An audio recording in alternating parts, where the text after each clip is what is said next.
Hello, everyone, and welcome to our very first podcast in this really fancy studio. And I'm very excited for this one because we have this legendary guys, my favorite, from Jannah, Tyler Mason, the head of IT, the CTO, the tech brain of this amazing brand, and the head of marketing, Adam Issa. Want to say hi? Thank you for having us on. Thanks for being here. I know it's like not a best day because it's raining, but I'm so excited you guys are here. Good to be here.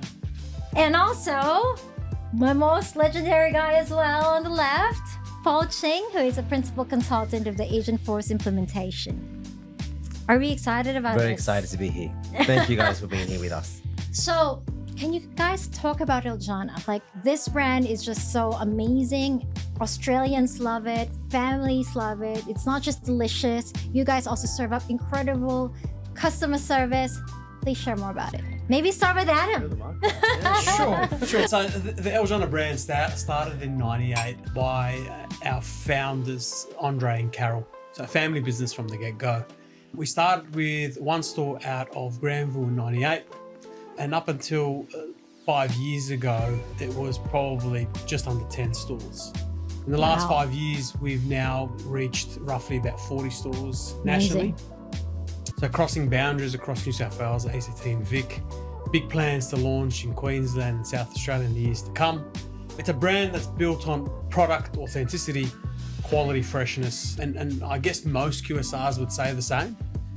But we can say that because we own our supply chain. So everything that comes into store is not only delivered 6 days a week, fresh, but also controlled by us. So the products that you eat, how they're washed, cleaned, and then distributed to stores is all managed and by us. So that is the pinnacle of what success is at Jannah. Obviously, in addition to that is service and how service plays a big part in making someone feel hospitable within our business, and this is where I believe Agentforce has come in to help and assist with not only the offline but also then the online. And this is the most amazing thing because a lot of companies, like you said, would really say, oh, we're all about the service, we're all about our customers, but they don't want to invest in the technology that allows them to do that allows them to scale the operation. And you guys have grown astronomically, right? Like it's incredible, this success story. And I was just hearing Paul when we started this podcast talking about how much he loves your chicken and how it's a staple for Australian families, right? So I'm excited about this. But before I speak to you, Tyler, I want to ask first, Paul, what do you think was the reason why, they came to us for this whole Agentforce? Tell us the genesis of it. Yeah, no, I think, when we started discussing with you guys around how you can improve your customer experience, analyzing your chatbot and how you're, working or answering customer inquiries, I think that's where we saw that was the biggest benefit for you to start looking at Agent AI, which allows. The difference I see is that, your chatbot does answer questions, it's predefined from your knowledge articles, but it's very rigid in your responses and you're not having that kind of conversational view of it. So we really looked at that and thought, how can we improve that process? Even to the point when, Tyler, when we spoke, you said it's on your contact us page and how you now want to push it onto every page. Bringing AI allows the agent to be able to have those conversations with their customers, answer a number of inquiries, and then be able to, if required, push out to a live agent. I think that's where the benefit has been, where there's a decrease in pushing it to live agent and having more inquiries answered by your AI agent, your legendary AI agent. Mm-hmm. You talk about legendary customer experience, it has to be human, right? And technology is enabling us to do that, right? I mean, the chatbot experience is already working well for you guys because, like I said, you're very loved by Australian brands, but you want to go to the next levels. But Tyler, from your perspective, what technical hurdles did you face in making, sure that every location from 5 to 40, that's huge, that's fast, it's a big jump, every location could really deliver that consistent, legendary experience? I think so. The first few years when we started opening restaurants, it was sort of maintained by a smaller team. We could do it pretty easily. But as we sort of grew and we sort of outgrew that model, I think the technology really started to come into play, and I think it was nice. And we looked at introducing a form and sort of things on the website that can obviously direct people, FAQs. So that was sort of a new thing for us as well. So, but the next sort of step was, how do we automate some of these questions, right? And that sort of, Agentforce at the core of it is, a really good stat. Obviously, is 30% reduction in sort of questions and things coming through sort of versus the form that was there. So we've taken the form down, we've added chat. It's been really cool and a great experience, I think, for customers. So yeah, Amazing. And Adam, from your perspective, like, how did these operational challenges impact your approach in marketing and customer engagement? It allowed us to find out some of the issues that we can fix and rectify. So things that would be raised by the agent itself could be then assessed internally through different departments to find the truth behind it and how can we fix it all. So obviously giving us an insight into customers' thinking, things that they possibly wouldn't tell you face to face in store because one, too busy, two, maybe quite a lot of customers around and don't want that awkwardness in store. But when in the comfort of their own homes, they can openly discuss those kind of things and we can rectify them, both from an operations perspective, IT or marketing perspective in that case. And that's the thing. I love that you guys are intertwined in terms of your strategy. You're not like really creating a silo in terms of, even if it's very different function, right? I could really see that perfect balance of, helping each other and complementing each other, which is amazing. Let's talk about the implementation. I think it was October from memory that Agentforce landed in Australia. And we're discussing about it in December, right before Christmas. And we finished the implementation in January. That was like so fast. And this is the first time, and this is the thing I'm grateful for with you guys because of your trust with us, right? Everyone knows this is the first time we're implementing it. No one's experienced implementing it before. And kudos to the team as well, with Paul and Robin and the other team who's just went in there and just tried it out. Let's talk about that implement. Were you guys nervous that, we don't know what we're dealing with to begin with? I think it was a little bit of the unknown, but, bringing it back to sort of Xenai as a partner, I think it was strong. So, we went in, we were like, this is great, but, we're unsure on how to do it. And being sort of one of the first in the market, I think is unique as well. So there isn't a playbook for it that you can sort of read, but, the speed in which we got it to market and obviously the value that it's adding so far is great. That's the thing. That is the advantage, right? And I'm just so proud of you guys that you're really the first mover advantage, right? Like now that you're here, you're already seeing the results, and it's just about building on top of all of that learnings, right? Let's get into the meat of the matter. What did Agentforce, like you already alluded to it, bring to the table? But before you answer that, can you walk us through how the Salesforce-powered platform with its AI-driven capabilities elevated Jannah's operation? Yeah, I mean, I see that it definitely helped the operations with regards to being able to have that AI answering a lot of the customer inquiries. To your point with regards to having the data in the back end, we are having the logs of that. You can actually check that AI is answering where some of the things that it's picking up. So I think where it allows your team to do is actually really look at the data to understand, okay, what are some of the queries that the AI agents are answering that will then help you understand what else you need to put in place. But with regards to the implementation and how we've set it up and working with the Jannah team, it was fantastic. I know we were first to get it all started and how it all works, but it really helped that your team worked with us really well. The thing with Agentforce and AI, it was really more around what are the guardrails we need to put up, because you've got all this data sitting there that's going to allow them to answer any customer queries. Where's the nearest store? Where does it sell breakfast that I can go to? Where do I have drive-through? To even to the point where we're going to have the invitation where when someone orders catering, where's my order up to? Can I push out my order date and things like that? So I think where it will elevate the Jannah is really having that one-to-one conversation. And just on, people today don't like to always speak to a human. Yeah. But you have this almost human that you're talking to, that you can ask all of these questions that sometimes you might be afraid to ask, and then you just ask it and then get the answers that you want, and then you can move away, or as we are escalate to a live agent. So I think it really definitely will elevate the customer experiences on being able to just have those casual conversations with an AI agent. Yeah. Amazing. Yeah. Yes. From your end, Tyler? I think it's a really interesting point, obviously, on people being sort of familiar and want to use the AI sort of agent. We found sort of over the past few years that sort of giving people the option, I think, is quite great as well. So, we recently launched kiosk across a few restaurants, and we thought the uptake was fantastic. So everyone sort of transacts with us differently, and I think obviously the people, giving people option, I think is really where a lot of brands maybe not sort of play in that sort of space that they need to. So, kiosk, we're about to launch an app, which is super exciting for us. That's another channel.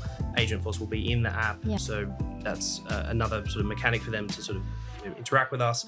So I think it's giving optionality, I think, around just sort of how people speak to us and then transact as well. Yeah. Yeah. The autonomy, like customers love that autonomy to be able to choose, right? Because that's really what defines a good customer experience. Like, I want to talk to you the way I want to talk to you, not the way you want me to talk to you. If I just want to, have like a conversation, or I want to be able to speak to somebody, I want to make it available for them. What about from your perspective, Adam? How do you think this implementation has helped you on the marketing front? I know it's not so much on the customer side, but I'm sure that's also like creating value on your side. Yeah, like we touched on just earlier, the idea of finding insights that you possibly can't find any other way is the goal here with Agentforce. And the marketing team is still in the infancy phase of introducing Agentforce across my department. But as we start to understand and investigate more so of the insights behind our guests, we can then make sure that their profile and their 360 view is complete. So if a customer has made a complaint or raised a comment about certain topics, then we can make sure that we can ping that to their account in the future and make sure that we tailor and customize and personalize communication in the future to them. And that's actually one thing I want to add. I think the reason why we were able to go live as quickly as possible, it's because the foundation was set in terms of, all of the hard yards. We've been working together for, almost a year now. And, we've been really putting the discipline in terms of creating that experience, like that communication from different channels, that single customer view, and even the data that is available for us to be able to plug it into Agentforce, so that when we build that guardrails, when we built all those prompts, right, they're able to query that, because we're able to create that, that discipline to be able to have that all in place, which is very difficult for a lot of companies, right? Because if you don't have those foundation in place, like, you're going to have to build it. Otherwise, it's not going to spit out the answers that you want, right? I'm just curious from your perspective, because this technology is new, this prompt building, like all of these. Can you talk more about that? How it's, how challenging that was from your side? Well, I mean, I think the Salesforce has built a great product, you know, and it's really removed the barrier of, trying to create your own LMN, reasoning agent. It utilizes its own, so it uses the Salesforce data and has that security layer over it. So, what that really means is that, you're utilizing your own data, no one has access to that data, and they can only work within the data. So you can actually put those guardrails in place that says, okay, this is all you can answer. Don't try to go outside of that. So I think that's where, that the whole solution. Yeah, well, what is Mark's thing? Don't BYO your. Don't BYO. Don't BYO. Build your own alcohol. Build your own AI. Don't BYO your AI. So it's true, because we were able to focus with the team, and I think you guys were very prepared for this technology, because everything you had in place already allowed us to quite easily implement the AI agent. And that's what was fantastic about it. So I think, we didn't have to focus on, what's the data model outside of that and what lemon do we need to use. We've got all the Salesforce data in there. We can integrate it, we can bring it in, and we can provide it to the AI agent that allows it to answer those questions. So it's been really great. Did you see the challenges? I'm sure there were a lot of challenges from your perspective. What were the challenges that from your perspective, you encountered? I think the benefit of, so it's a challenge, but also it's a benefit as well, the opportunity to sort of review all our knowledge, I think, as sort of a process. So, it's only as good as the information that you give it. So the exercise that we went through was really just what do we know? What are we telling customers already through FAQs and on the website about our menu and sort of locations? So we went through a whole exercise of actually getting everything in a central location, which was really important. Obviously, that was maybe not a challenge to answer your question, but it was definitely an opportunity for us to sort of, address and sort of make sure we have all the right information for customers, for sure. That was really what made it possible Sure, for in such a short period of time. And I think that's what companies need to learn from you. Those things need to be in place before they even think about implementing Agentforce. Let's talk about success, measuring success. This is my favorite topic. I think everybody from my team would know how they're so sick of me asking what's the ROI. Like from your perspective, let's start with you, Tyler, and then I'll go to you, Mason. Can you share some measurable success already from this project?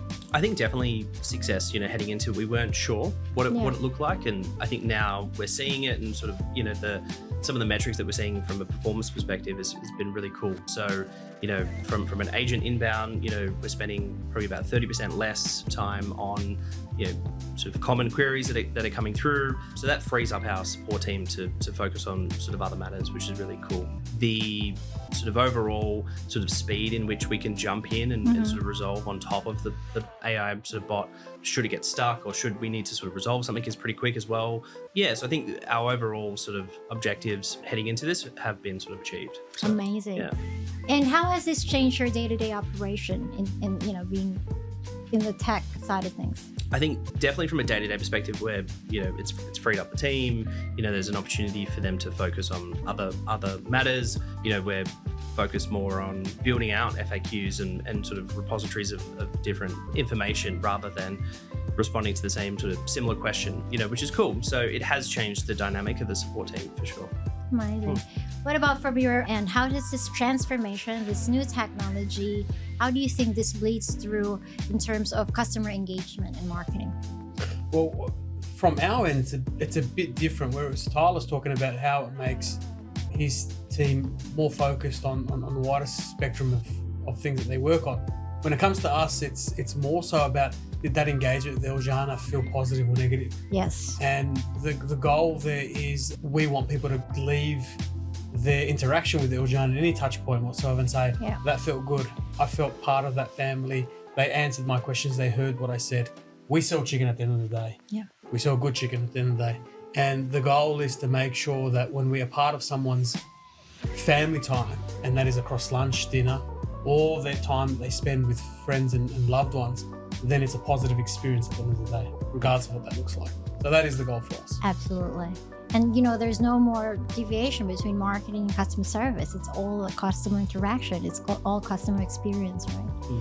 What about from your perspective? I was just going to say, Tyler, with regards to what you said about, freeing up your time for your team's time. I think what the other advantage they would see there is you'd be able to see what cases now are coming through that are no longer the mundane ones that they were seeing before, where now you can then create these data or knowledge about those that they can answer them, and then maybe look at the rest of them where you can then start analyzing why are we getting these types of questions, what is it, and then you can start feeding that through marketing and things like that. So I really see that there's a lot more benefit in optimizing the agent with regards to the data you're getting into the cases, whereas I think probably in the past it was like too many cases coming in because they was just answering simple questions, whereas now it's actually, you can start looking at the cases that are actually coming and say, why are they asking us this? Should we be creating more knowledge about that so that our customers can answer? Or maybe our customers don't know this.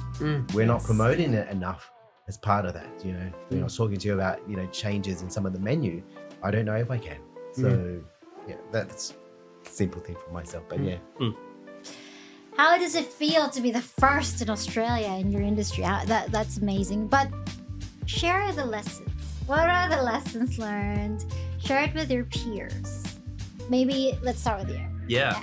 I guess the big one for me, I think, is just if you look at what we're trying to achieve and sort of just narrow it down to sort of some really clear objectives and bring it back to there's some business objectives and some key things, some operational metrics, all that, cool. But if you just sort of cut through it, I think you can do these sorts of executions really quickly. I think you don't need to sort of blow it out of proportion and spend sort of weeks thinking about it. Just test and learn. Yeah. And I think it's the the ability to sort of get something in market and test it with a partner like you guys, I think is really supportive. Without that, I think it's a little bit more challenging, but definitely that's sort of a bit of sort of commentary that we notice. It's like, just get in there and just do it. Yeah. You know what? A lot of people would say that's very risky, but this is what tech is all about. It's about taking risks, right? It's about getting in there and learning as quick as you can, as much as you can, and iterate. It's no longer about this full-blown strategy plan that takes about 3 to 6 months and building business cases. Like, the technology is very different in the way that it moves so fast, right? You're going to be missing out on those potential features that could really escalate and progress in terms of the innovation that your companies could be achieving. So I really love that advice. Like, don't be afraid to make mistakes. Don't be afraid to try. Just iterate, and that's sort of like the way forward. Yeah, love that. What about Adam? When it comes to customer service, why wouldn't you? I think is the question I'd ask. Is why wouldn't you want to invest in understanding what people want to say? Thank you. I've been asking so many companies that question. Why wouldn't you? Right, so- Can we just stop for a moment? Why wouldn't you, people? Like, seriously. The thing is with us is the entire tech stack sits and works around what you guys have built with us, whether it be from marketing cloud side to data to now Agentforce. The entire goal is to make the customer's journey as simple as possible. So making the customer's experience and answering all their questions in like an AI form, or then to a live agent, is the way to go. And if we can make someone's answers, their questions answered within minutes opposed to days or hours, then why wouldn't you? I think it's a money saver at the end of the day. And it's not only that, but it also makes the customer feel good about their experience. It just blows my mind how you guys make it sound so simple, right? It's simple when you got people like yourselves and Tyler and his team implementing the stuff. So I love it. It's like a different world, like Paul and I would sit with so many companies. Of course, they struggle a lot, right? And for you, it's like mind-blowing. For us, it is as well. But sometimes there's that fear, there's that culture that they, the way that they've been doing things, or it's very cautious and very considered, to the point that they're missing out on really amazing opportunities to learn, for their team to be able to upskill, and for the wins, right?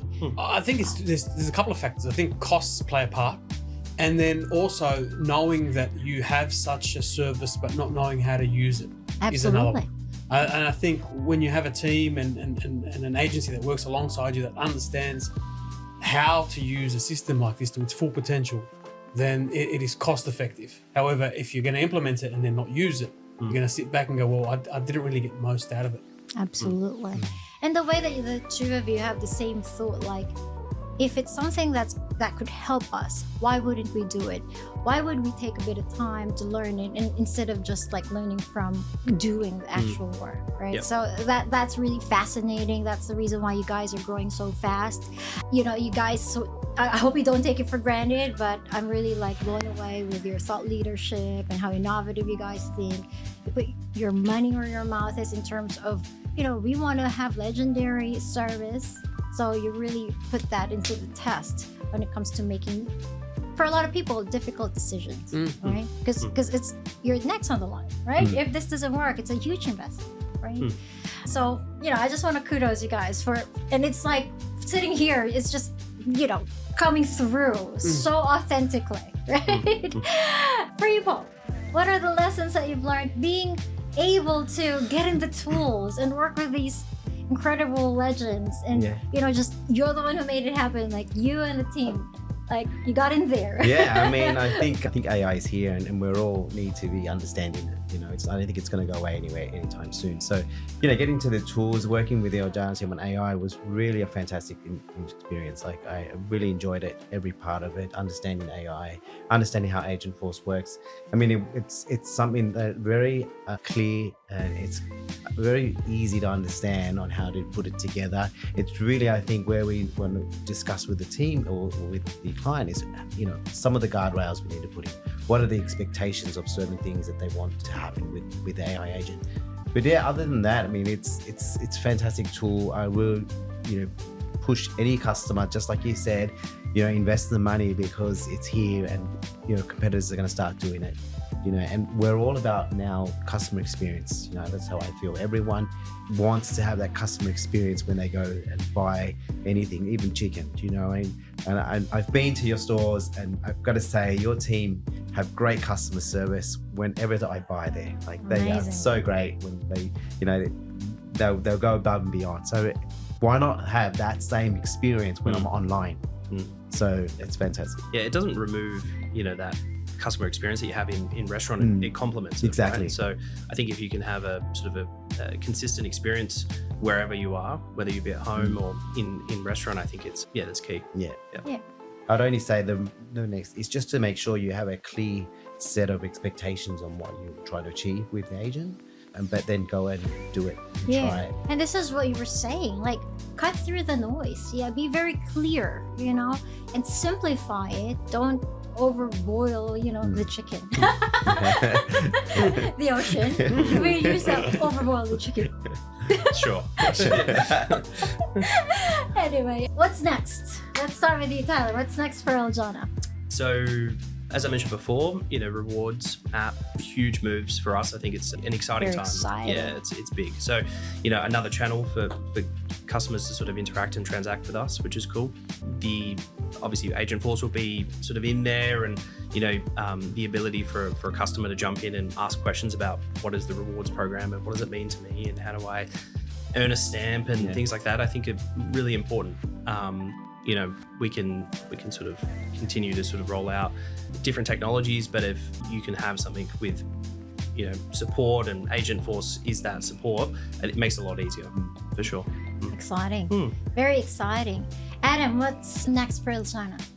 Well, we don't share much at Jannah. We try to keep it very elusive because we like to keep things close to our heart. But the one thing that we are going to do, and we are trying to do, is to get more and more Australians to try chicken in a different way. Amazing. In a way that we think is better, because chicken over charcoal tastes best. So we're going to go through a journey over the next couple of months, years hopefully, of taking some of our fans, allowing them to become educators and teachers to those that don't know about Jannah.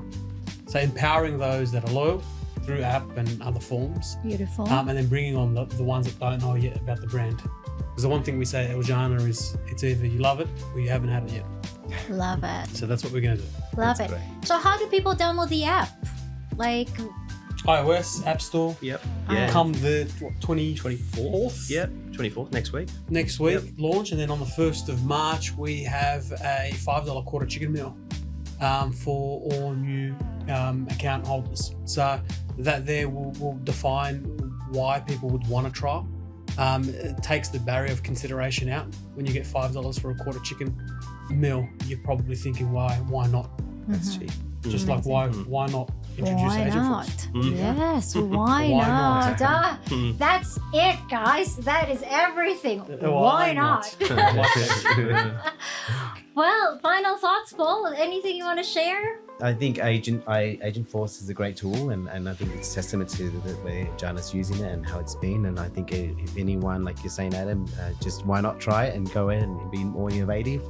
We need to get on that, that wagon, as they say, and continue to be more innovative as you feed through all the different chickens suppliers out there or restaurants out there. You're now embarking one step higher than them with this AI technology. Wonderful. Well, thank you so much, gentlemen. This has been fun. I hope this has been fun for you guys Thank you. too. Thank you. Thanks for having us. Yeah.